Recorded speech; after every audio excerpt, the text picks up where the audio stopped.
O Senhor te abençoe e te guarde. O Senhor faça resplandecer o seu rosto sobre ti e tenha misericórdia de ti. O Senhor sobre ti levante o seu rosto e te dê a paz.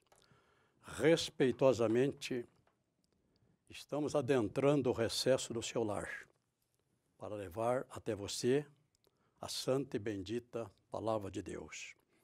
Fatesa, a Casa do Saber, cursos de teologia. Como nós fazemos sempre no final de cada livro, na última lição, fazemos uma retrospectiva das 10 lições para, na sequência, distribuirmos as nossas provas. Nesta oportunidade, pretendemos comentar 5 das primeiras lições. E, num segundo momento, estaremos comentando as 5 lições seguintes. No nosso panorama, nós colocamos um pensamento. Dissemos que, diante de uma matéria como esta, heresiologia, devemos manifestar 2 sentimentos. Um sentimento de compaixão e um sentimento de gratidão. Compaixão por aqueles que, embora não sabendo,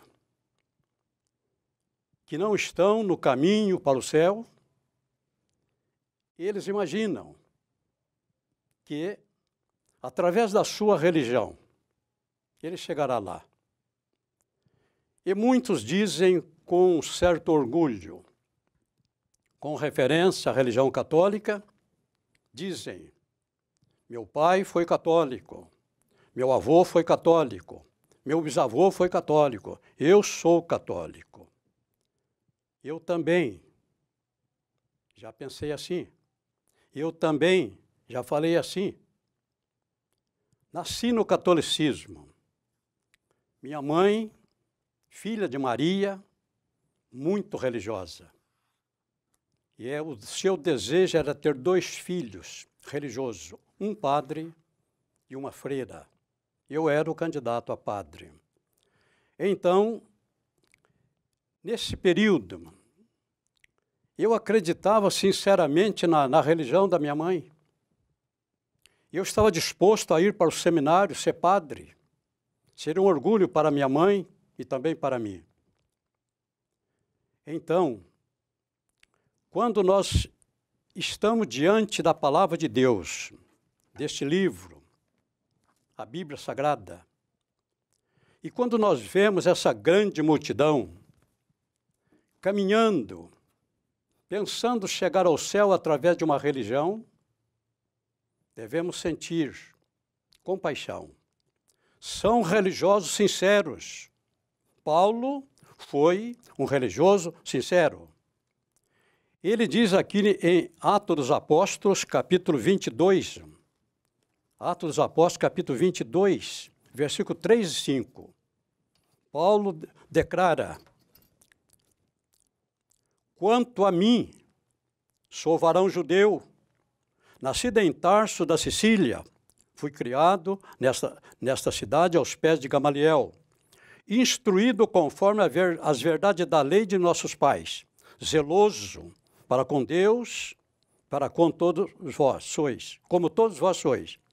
Persegui este caminho até a morte, prendendo e metendo em prisões tanto homens como mulheres. Este era Paulo. Ele estava presente no dia da execução, do linchamento de Estevão. E Paulo diz que ele consentia naquilo. Um religioso sincero, pelos quais nós devemos ter um sentimento de compaixão, de respeito, porque eles acreditam piamente nos que estão fazendo. Recentemente ouvi o testemunho de um homem, um homem sério, um militar reformado.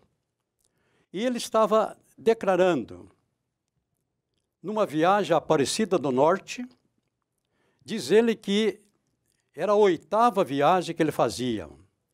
6 ele fez de bicicleta. E 2, inclusive aquela, ele estava fazendo a pé. Só que, nesta viagem, ele estava caminhando 900 quilômetros. 900 quilômetros da sua cidade, Aparecida do Norte. Sinceridade. Ele acreditava piamente que estava fazendo uma obra para Deus. Gente como esta tem que merecer a nossa compaixão, não a nossa crítica, não a nossa censura. Falar mal da religião de alguém é fechar as portas para a salvação. O Senhor Jesus, em nenhum momento, ele nos orientou a falar mal da religião de alguém. Pelo contrário, ele disse, ide por todo o mundo, pregai o evangelho a toda criatura. Pregar o evangelho é a nossa missão. Falar mal da religião de alguém, não. Falando mal da religião, nós estamos fechando as portas para essas pessoas. Nós não fomos chamados para falar mal da religião de ninguém. Nós fomos chamados para ministrar a palavra de Deus. O segundo sentimento é um sentimento de gratidão. Gratidão a Deus. Gratidão pelo privilégio que nós tivemos de um dia encontrar o Salvador, o Senhor Jesus Cristo, através da ministração da sua palavra. Eu nunca havia entrado numa igreja evangélica, 11 para 12 anos. Um dia, minha irmã, que havia se convertido, e eu acabei, através dela, entrando pela primeira vez num templo evangélico. Uma cidade pequena, a minha terra natal, Careaçu, sul de Minas. Toda a cidade, nenhum calçamento, nenhum paralelepípedo, nada, tudo de terra. O salão da igreja ficava numa ruazinha sem saída, um salão simples, sem forro. O culto era realizado domingo à tarde, porque os crentes normalmente moravam na fazenda e à noite não dava para estar na cidade.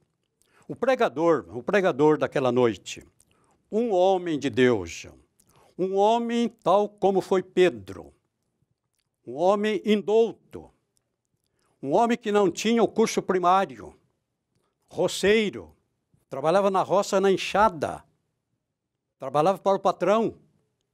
Mas naquele dia, ele era o homem de Deus que estava ministrando a palavra de Deus. E ele ministrou a palavra de Deus. E no final fez um apelo. Eu me lembro que eu e mais uma moça, eu um adolescente, levantamos nossas mãos.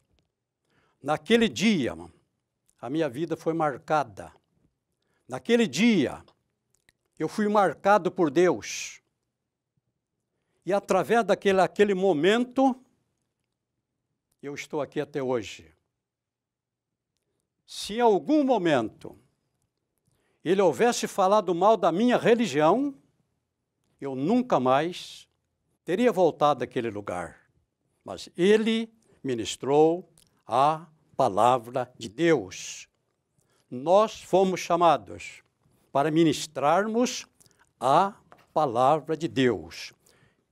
Heresiologia é o tema do nosso livro. Heresiologia é o tema do nosso livro. Nós vamos ver aqui, na lição de número 1, o que é ortodoxia. O que são as heresias? O que são as seitas e as denominações evangélicas? O que são as falsas religiões? E o que é a igreja fundada por Jesus? 5 itens na primeira lição. Então, o primeiro item, ortodoxia. Ortodoxia. Ortodoxia. Orto, fala de alguma coisa reta, fala de retidão. Ortodoxia. O Senhor Jesus. Então, ortodoxia é a doutrina que veio até nós em linha reta. A doutrina que veio até nós em linha reta. O Senhor Jesus, em João 7,16, João 7,16, o Senhor Jesus vai nos dizer o seguinte, aqui começa a ortodoxia. Evangelho de João, capítulo 7, verso 16. Jesus respondeu e disse-lhes, a minha doutrina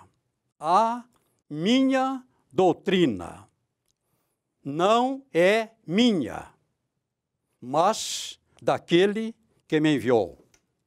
A minha doutrina não é minha, mas é a doutrina daquele que me enviou. E ele está dizendo, a doutrina que eu vou passar para vocês veio do céu. Eu recebi do Pai, e eu trouxe a vocês o ensino que eu vou passar para vocês.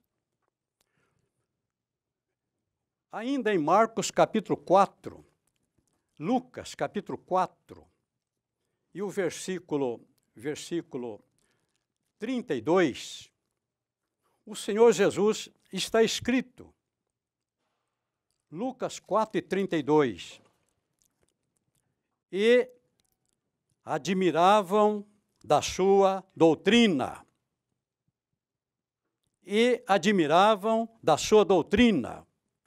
porque a sua palavra era com autoridade. Em 3 anos, ele passou esta doutrina que ele trouxe do céu aos seus apóstolos, aos 12 apóstolos. Durante 3 anos, ele passou a doutrina que ele trouxe do céu, que ele recebeu do Pai, e ele passou-a para os seus apóstolos. Agora, em Atos 2:42, eu não sei em que ano Lucas escreveu Atos dos Apóstolos,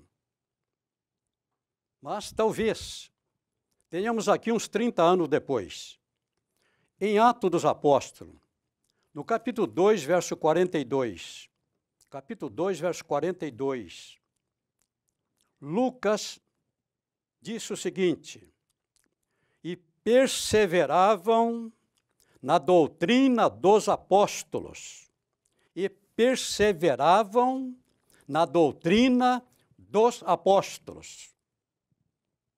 e na comunhão, e no partir do pão, e nas orações. Os apóstolos ensinaram a doutrina que aprenderam com Jesus. E foram passando. Agora nós temos a doutrina dos apóstolos passado para os seus discípulos, conhecidos, como então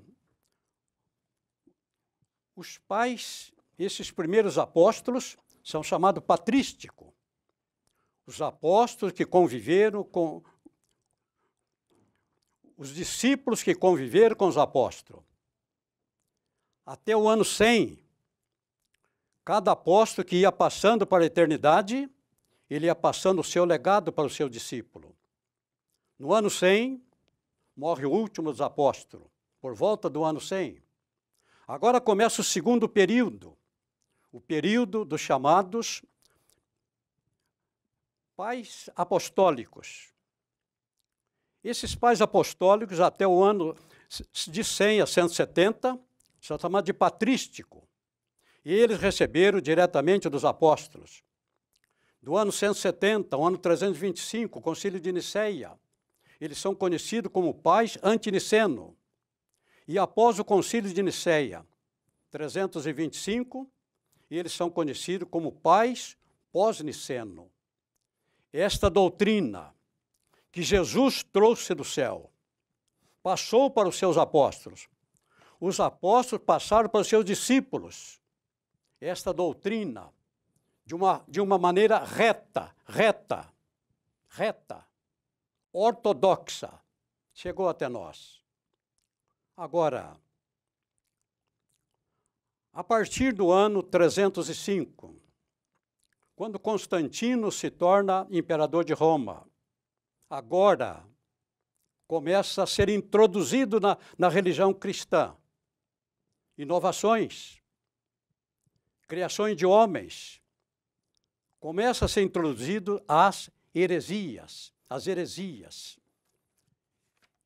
Então, ortodoxia é aquela linha reta. Eu estou muito confortável aqui nesta tarde, muito confortável. Tudo que eu vou passar para você, se fosse possível, Pedro, Tiago e João adentrarem pessoalmente a este lugar onde eu estou, com a presença deles, eu não ia mudar nada, absolutamente nada, daquilo que eu vou passar para você, porque eu vou ensinar a doutrina que Paulo ensinou, a doutrina que Pedro ensinou, a doutrina que João ensinou, a doutrina que Tiago ensinou, a doutrina ortodoxa. O desvio dessa doutrina, até por volta do ano 305, a doutrina vinha em linha reta, linha reta. Agora, começaram a introduzir aquilo que nós chamamos de heresia. Heresia é o desvio da verdade. Então, a doutrina ortodoxa veio em linha reta. As heresias começaram a sair do eixo. E as heresias começaram a crescer e cada vez mais afastando da linha tronco. Cada vez mais afastando da linha tronco. Até que, no ano 1517, 31 de outubro, Lutero se rebelou contra estas heresias e afixou nas portas, no portal da igreja, 95 teses, denunciando as heresias que estavam implantadas no cristianismo. Qual era o propósito de Lutero? Ao apresentar essas heresias, Lutero mostrava o distanciamento. Certamente o desejo dele era trazer de volta a ortodoxia. Mas ele não foi compreendido. Ele não foi compreendido. Então, heresia. A heresia sempre tem um fundador. Sempre tem um fundador. Um heresiólogo. Charles Russell criou uma heresia. Joseph Smith criou uma heresia. Reverendo Moon criou uma heresia. Então, nas heresias, o homem começa a introduzir os seus próprios pensamentos. Então, nas heresias, o fundador tem seus livros. Mas a heresia em si, ela não gera fruto negativo. Joseph Smith escreveu o primeiro livro, era uma heresia. Mas enquanto esse livro não foi seguido por alguém, era uma heresia. A heresia não precisa de seguidor. Quando a heresia começa a ter seguidores, então está formada uma seita. A seita precisa ter seguidores. A seita precisa ter seguidores. Então, seita é o desvio da verdade, desvio este colocado por heresiólogo e que agora tem uma comunidade seguindo essa seita. Mas o que é uma denominação evangélica? Seita, heresia é uma coisa, seita é outra coisa. Denominação evangélica é outra coisa. Denominações evangélicas são muitas. Porém, aquelas que pregam o mesmo Deus que nós pregamos, aquelas que creem no mesmo Jesus que nós cremos, aquelas que ensinam a salvação e o Salvador é Jesus, aquelas que ensinam que a redenção foi paga no Calvário pelo sacrifício de Jesus, aquelas que têm a doutrina, que não diverge quanto à doutrina da salvação, merece o nosso respeito. A Assembleia de Deus é uma denominação evangélica. Presbiteriano é uma denominação evangélica. Os metodistas, uma denominação evangélica. Batista, uma denominação evangélica. Todos nós podemos viver em harmonia, porque a doutrina da salvação é a mesma. O Salvador é Jesus, a redenção é pelo sangue. Então, quantas denominações evangélicas nós podemos pacificamente conviver, sem confrontos. O que é uma religião? O que é uma religião? Então, nós temos o conceito de heresia, de seita e de, agora, denominação evangélica. Agora, o que é uma religião? A religião, são muitas as religiões. A religião tem um fundador. A religião tem uma doutrina própria. A nossa religião, a religião cristã, a doutrina da religião cristã está neste livro, a Palavra de Deus, a Bíblia Sagrada. Então, este livro é o livro da doutrina da religião cristã. O islamismo é uma religião. O islamismo teve um fundador, Maomé. O islamismo tem um Deus, que ele chama Alá. O islamismo tem um livro próprio, o livro próprio, que não é a palavra de Deus. O islamismo tem o Alcorão. Uma religião tem um fundador, tem doutrina própria e tem o seu Deus. O budismo é uma religião, uma grande religião. O fundador foi Buda. O budismo, tem o seu livro próprio. O budismo segue a doutrina escrita por Buda. Isto é uma religião. O judaísmo é uma religião, uma grande religião até hoje. A religião dos judeus. O judaísmo tem um Deus. O judaísmo tem uma fonte doutrinária. Só que o judaísmo tem duas fontes de doutrina. Para o judaísmo, ele segue o Antigo Testamento, que Jesus falou sobre lei, profetas e salmos. Lei, profetas e salmos. O judaísmo segue o Antigo Testamento. Porém, nós vemos no judaísmo uma religião falsa porque eles têm uma outra fonte de doutrina. Eles têm duas fontes de doutrina. A outra fonte está na tradição judaica. A tradição judaica antes passava verbalmente, de pai para filho. Depois, essa tradição foi compilada em livro próprio. E hoje, o judaísmo segue a Torá,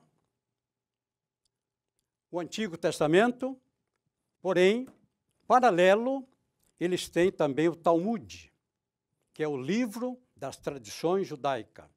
O judaísmo tem duas fontes de doutrina.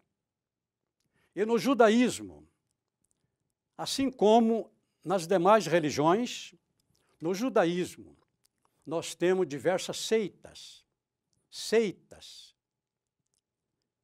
grupo de seguidores. No judaísmo, nós temos diversas seitas. No tempo de Jesus, nós tínhamos a seita dos fariseus. No tempo de Jesus, nós tínhamos a seita dos saduceus. Os saduceus, embora seguindo o judaísmo, eles eram materialistas. Eles não acreditavam na ressurreição, mas praticavam a religião do judaísmo. Nós tínhamos a seita dos escribas, dos fariseus. Nós tínhamos a seita dos saduceus, a seita dos essênios, a seita do zelote. toda essa seita estava dentro da religião chamada judaísmo. Até hoje, estando em Israel, nós vimos como é difícil a política em Israel. O primeiro-ministro tem uma dificuldade muito grande de governar, porque no parlamento, estão representantes de todos os segmentos, de todo segmento. No judaísmo ainda existe diversas seitas, segmento diferente. Então, é difícil agradar a todos. Dentro do judaísmo, em Jerusalém, nós temos seguidores judeus comunistas. Eles fazem parte de um grupo ali, e eles estão representados na Assembleia Legislativa. Então, há uma dificuldade muito grande, porque no judaísmo existem muitas seitas até hoje. Agora, a nossa religião cristã, tem apenas uma fonte doutrinária, tem apenas um Deus. E nós cremos neste Deus da maneira que está revelado no versículo que eu li para você no início, Números capítulo 3. Ali está a Trindade. Três vezes, repete a palavra Senhor. O nosso Deus, de acordo com este livro, é trino. Ele é formado pelo Pai, pelo Filho e pelo Espírito Santo.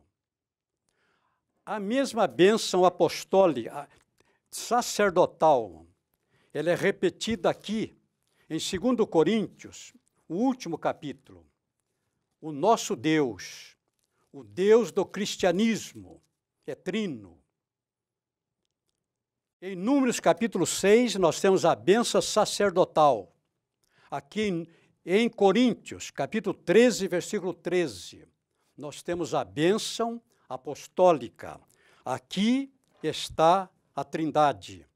A graça do Senhor Jesus Cristo, 1. E o amor de Deus, 2. E a comunhão do Espírito Santo, 3. Nós cremos num só Deus, mas este Deus é representado por três pessoas distintas. Agora, o que aconteceu com a religião católica? O que aconteceu com o catolicismo? Em nenhum momento nós estamos aqui para criticar o cristianismo, o catolicismo, não. Eu fui católico convicto. Tudo que eu vou dizer é público e notório. Todos os padres acreditam naquilo que eu vou dizer. Todos os bispos acreditam naquilo que eu vou dizer. Todos os cardeais acreditam naquilo que eu vou dizer. O Papa acredita naquilo que eu vou dizer. Não vamos inventar nada.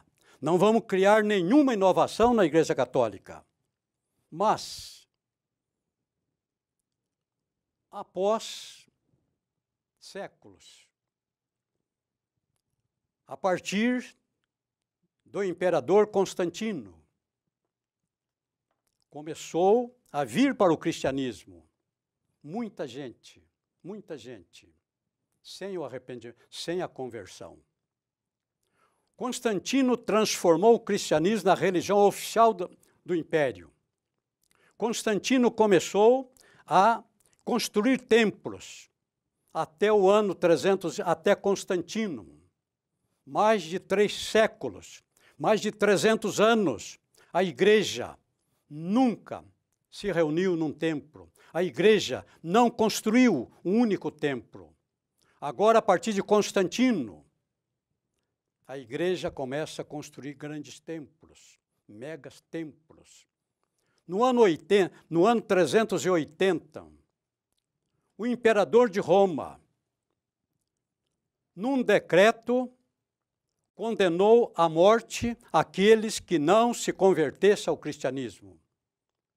Aquele que não se converter ao cristianismo estava sujeito à pena de morte. Então, multidões começaram a vir para o cristianismo. E o cristianismo, a doutrina cristã, começou a deixar de ser ortodoxa para a Igreja Católica Apostólica Romana. Ela foi desviando do eixo, foi criando inovações após inovações, até que aconteceu o movimento de Lutero. Lutero denunciou todas as inovações que a Igreja havia trazido para a religião cristã. O pensamento de Lutero, provavelmente, ele lançou aquele manifesto denunciando a quantidade de heresia que a Igreja havia trazido para a religião cristã. Provavelmente ele pensou que haveria uma negociação para trazer a Igreja de volta à ortodoxia. Mas, ao que parece, era tarde demais. A Igreja Católica Apostólica ficou sem condição de se defender. Então alguém teve uma ideia. Foi convocado o Concílio de Trento. Esse concílio durou 18 anos, 1545 a 1563. Qual seria o objetivo desse concílio? Procurar condições para se defender dos ataques de Lutero. Procurar condições para dar respaldo, para dar fundamento às heresias que a Igreja havia criado. E através do Concílio de Trento, eles encontraram um caminho. Agora nós vamos ver aqui, então na lição, no texto primeiro,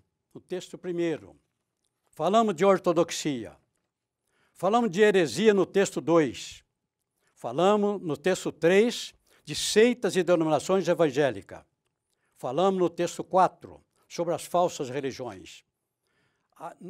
Nas heresias, nas seitas, sempre há um espírito de polêmica. As seitas se identificam por um espírito de contenda. Faz parte da seita contender. Porque não tendo argumentos bíblicos, eles têm que procurar implantar os seus ensinos através de contenda. Então, a religião cristã, em relação à religião cristã. A religião cristã é uma religião. E nós vimos que cada religião tem o seu sistema doutrinário próprio. Agora, então, vamos entender, passando na sequência para o texto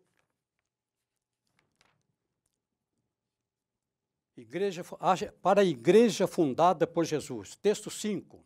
A igreja fundada por Jesus. Tudo começou em Jerusalém. Tudo começou em Jerusalém. Agora, através do Concílio de Trento, a igreja criou uma segunda forma. Ela passou a ter uma segunda forma de doutrina. A doutrina católica não é extraída apenas deste livro, não. A Igreja Católica Romana passou a ter duas formas de doutrina. A doutrina bíblica, e, ao lado da doutrina bíblica, foi criado, através do Concílio de Trento,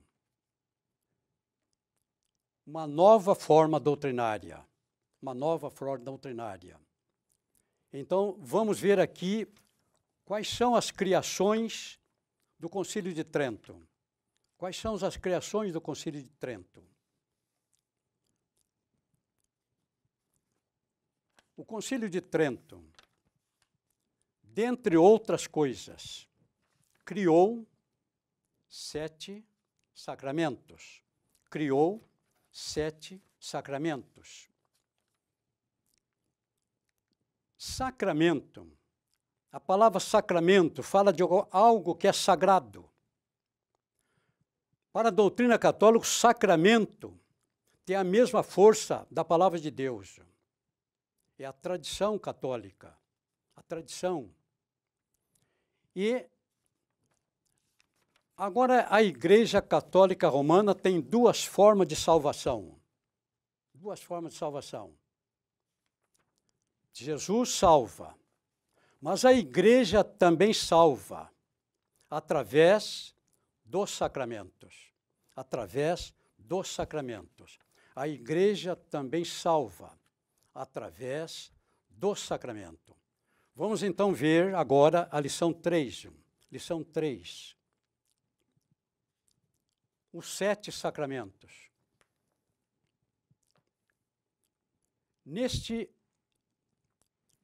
Então, pela Igreja Católica, são 7 os sacramentos.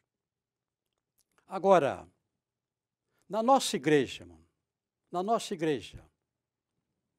quantos seriam? Na nossa igreja, quantos seriam os sacramentos? Eu já ouvi obreiros dizer no púlpito que Jesus deixou 2 sacramentos. Jesus deixou 2 sacramentos. Estes obreiros não conhecem o significado da palavra sacramento. Sacramento.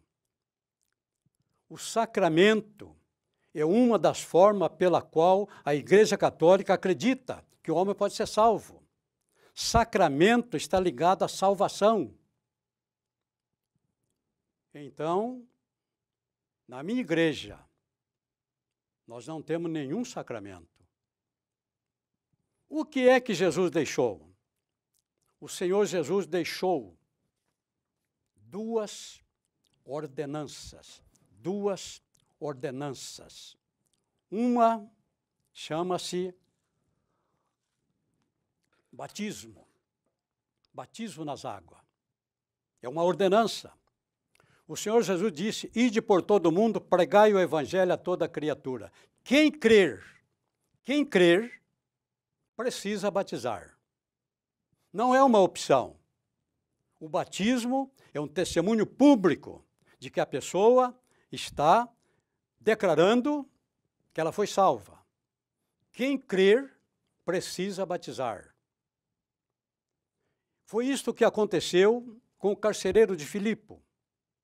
Ao ser evangelizado por Paulo, o carcereiro de Filipe, conscientizado que foi, ele desejou o batismo. Ele desejou o batismo. Ele pediu o batismo. E está escrito que ele foi batizado por Paulo. Foi batizado por Paulo. Então, ele sentiu a necessidade do batismo. E ele foi batizado naquela mesma noite. O mesmo aconteceu com Filipe, com Eunuco, no caminho de Damasco. Filipe evangelizou o Eunuco. E após, capítulo 8 de Atos dos Apóstolos, após o Eunuco entender o processo da salvação, entender que Jesus era o Salvador e aceitá-lo como seu Salvador, o eunuco declarou, chegando próximo a uma corrente de águas, capítulo 8, versículo 36. Chegaram ao pé de alguma água, e disse o eunuco: eis aqui água, quem impede que eu seja batizado? Filipe disse, é lícito, se creres. Ele diz, eu creio. Ele foi batizado. Então, o batismo não é um sacramento. Ele não salva. Ele é uma ordenança que o salvo tem que passar por ela. A segunda ordenança que Jesus deixou também não é um sacramento. A segunda ordenança nós chamamos de ceia do Senhor. Ceia do Senhor. O apóstolo Paulo reconheceu isto. No capítulo 13, no capítulo 11 de 1 Coríntios, ele vai dizer o seguinte, versículo 23, porque eu recebi do Senhor o que também vos ensinei, que o Senhor Jesus, na noite em que foi traído, tomou o pão, e tendo dado graças, o partiu e disse, tomai, comei, isto é o meu corpo que é partido por vós. Fazei isto em memória de mim. A Santa Ceia é uma ordenança. Ela não salva, ela é uma necessidade para o salvo. Então, os salvos precisam participar da ceia. Agora, para a Igreja Católica, o Concílio de Trento criou 7 sacramentos. E através desse sacramento, a Igreja Católica tem 2 formas de salvação. Jesus salva, mas a Igreja também salva. A Igreja também salva, mesmo sem Jesus. A Igreja também salva, mesmo sem Jesus. O primeiro sacramento, o batismo. O primeiro sacramento, o batismo.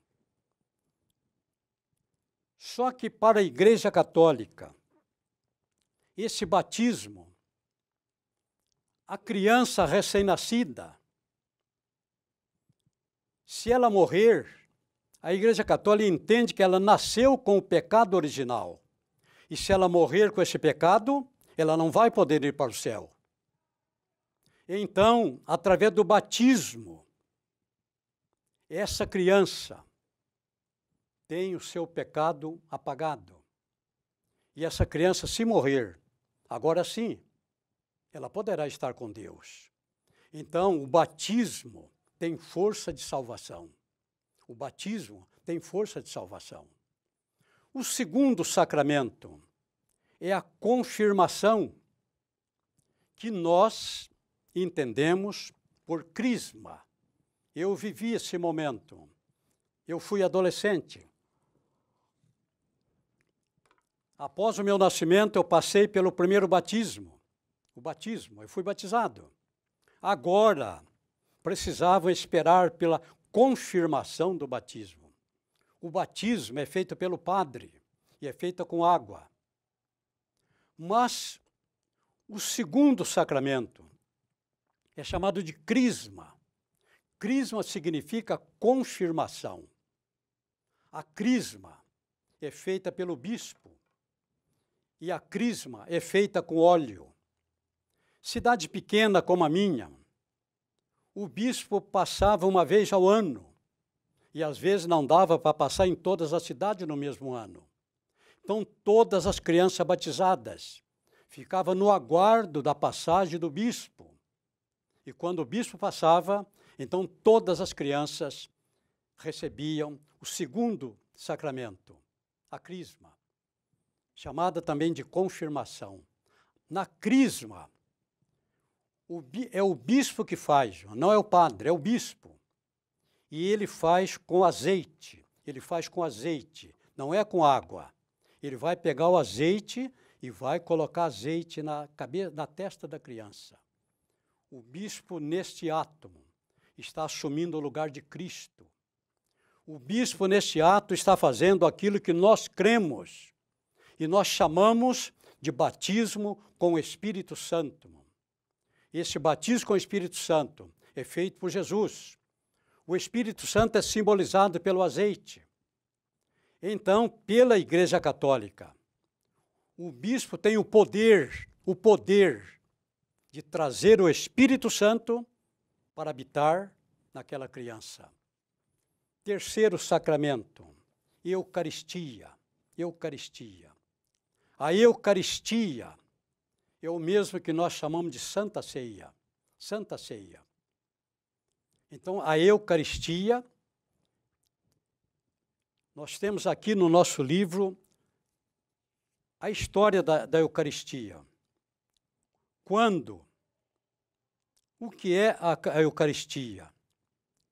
No ano de 1220, a hóstia foi santificada. A hóstia foi chamada de Santa Hóstia. Santa Hóstia. Em 1415, foi eliminado o vinho. Agora, o pão ou a hóstia era servido para o povo. E o padre, o sacerdote, em nome de todos, participava do vinho. Então, há uma série de evolução através da história.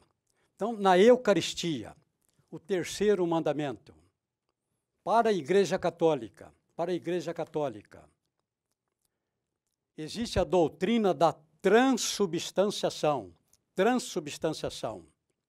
Esta doutrina foi consubstanciada por Tomás de Aquino, o segundo maior teólogo da Igreja Católica. O primeiro, Agostinho,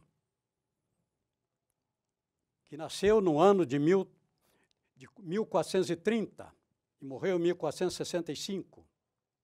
O segundo grande teólogo é Tomás de Aquino.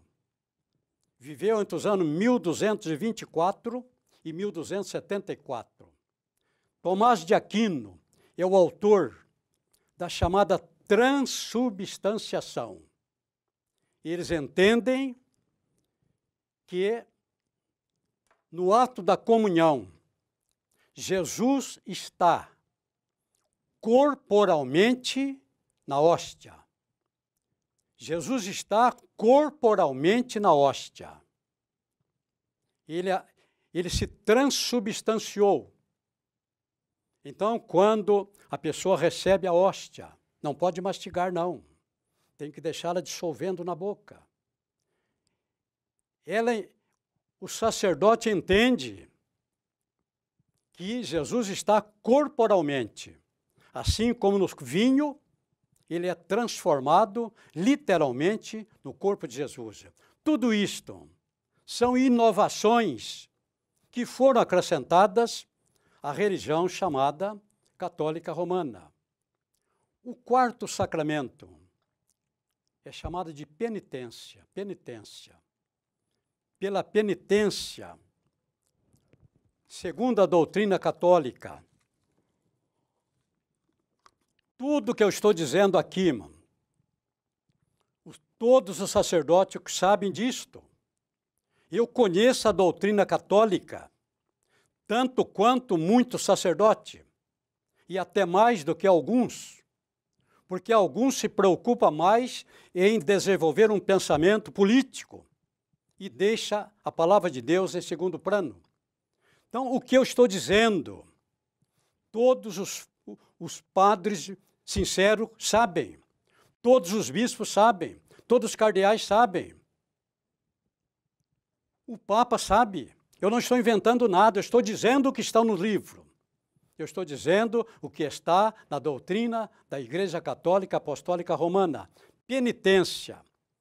Por este sacramento, o sacerdote, mediante uma confissão sincera, ele pode perdoar a culpa do pecador. Ele pode perdoar a culpa, mas ele não pode perdoar a pena. Ele não pode perdoar a pena. A pena precisa ser paga. Nós entendemos também isto. A pena precisa ser paga. A redenção do homem não foi gratuita. Eu não estou aqui gratuitamente, não. O preço da minha redenção foi pago na cruz do Calvário, através do derramamento do sangue de Jesus. O sangue de Jesus Cristo, seu Filho, nos purifica de todo pecado. Então, para nós, a penitência foi paga, o preço foi pago na cruz do Calvário. Pago na cruz do Calvário. Para o sacerdote, como ele não pode perdoar a pena, então ele tem que estabelecer um preço. Ele estabelece um preço. Durante o período anterior à reforma, esse preço muitas vezes era cobrado em dinheiro e em vultosas quantias. Hoje, a maioria do sacerdote estabelece como pena uma quantidade de reza. Então, normalmente, ele coloca como pena, reza 50 Pai Nosso e 50 Ave Maria.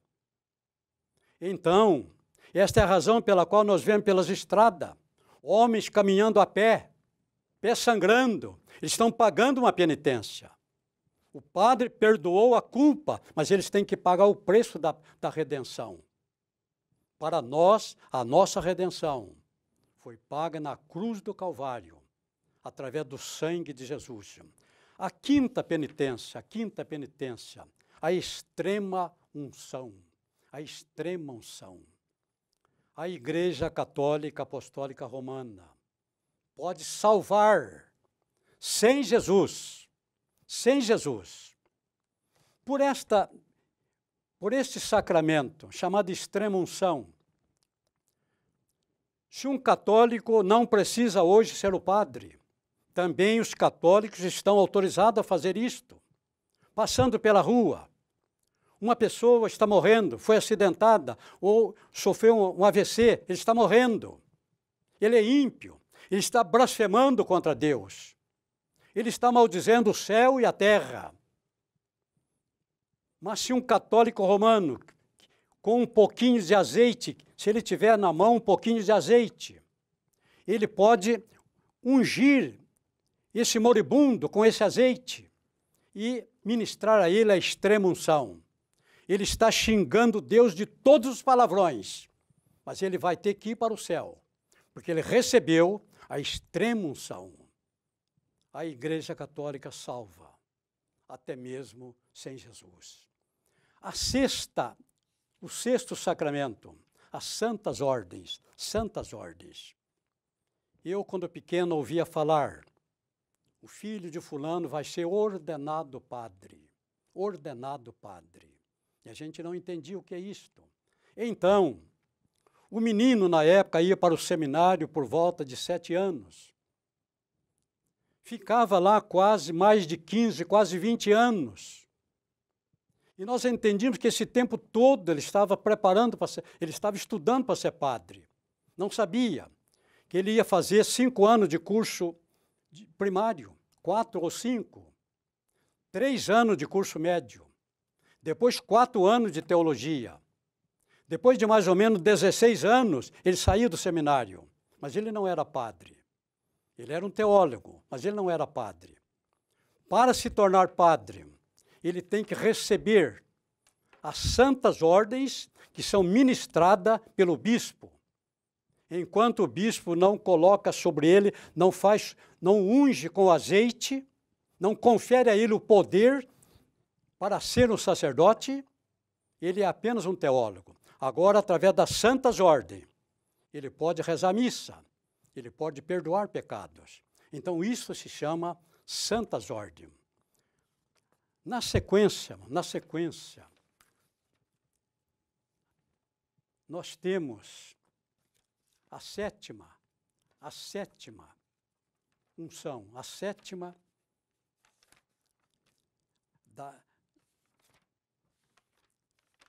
o sétimo sacramento. O sétimo sacramento chama-se matrimônio. A Igreja Católica leva o matrimônio muito a sério, porque para ela o matrimônio é um sacramento.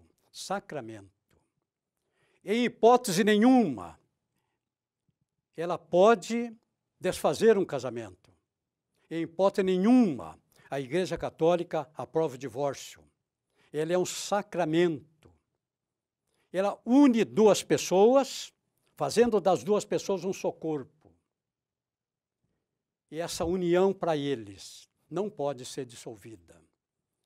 A Igreja Católica leva o matrimônio tão a sério e precisa levar a sério porque é um sacramento. É um sacramento. Em 1534, está na história, eu não invento as coisas, o rei Henrique VIII, grande rei da Inglaterra, casado, ele queria que o seu casamento fosse anulado. Ele queria que o seu casamento fosse anulado. Sua esposa não podia ter filhos homens. Catarina de Aragão, ela só podia ter filhas mulheres. O rei queria um descendente homem para o trono. E ele queria casar-se com Ana Bolena.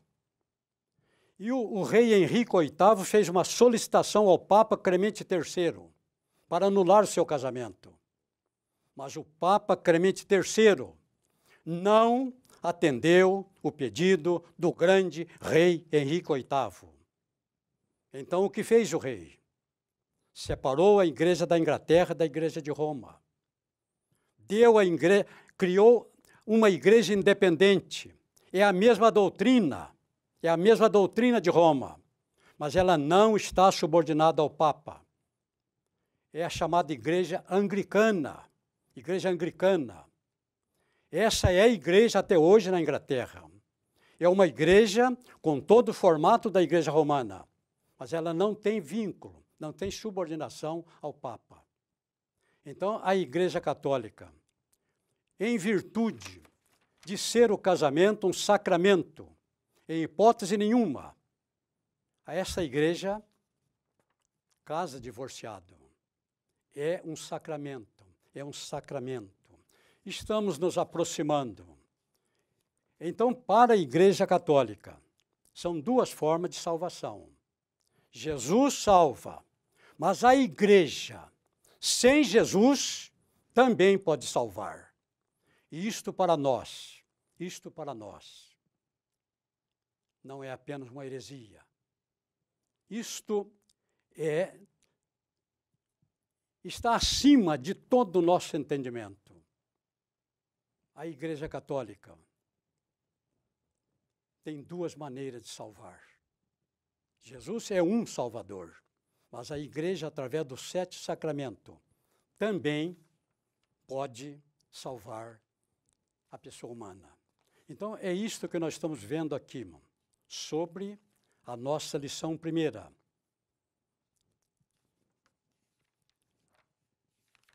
Os 7 sacramentos. Tudo isto aqui está no nosso livro. No livro que todos os nossos alunos têm ele em mãos. As nossas aulas são ministradas 2 lições. Então, a primeira lição, lição número 1, estamos gravando agora. A segunda, lição número 2, estaremos gravando amanhã, se Deus permitir. Foi um prazer para mim estar convosco. O nosso tempo está chegando ao fim. Foi muito bom nesta manhã estar aqui. Cremos que Deus nos deu mais uma oportunidade de levar até você uma palavra na unção do Espírito Santo de Deus. Nós não falamos fundado na sabedoria do homem, nós falamos fundado na sabedoria de Deus. Deus tem nos abençoado, Deus tem aprovado o nosso trabalho e nós temos procurado, com todas as nossas falhas, colocar a nossa vida nas mãos de Deus, para que Ele possa nos usar. Estamos chegando ao término da nossa lição. Retornaremos, se o Senhor permitir.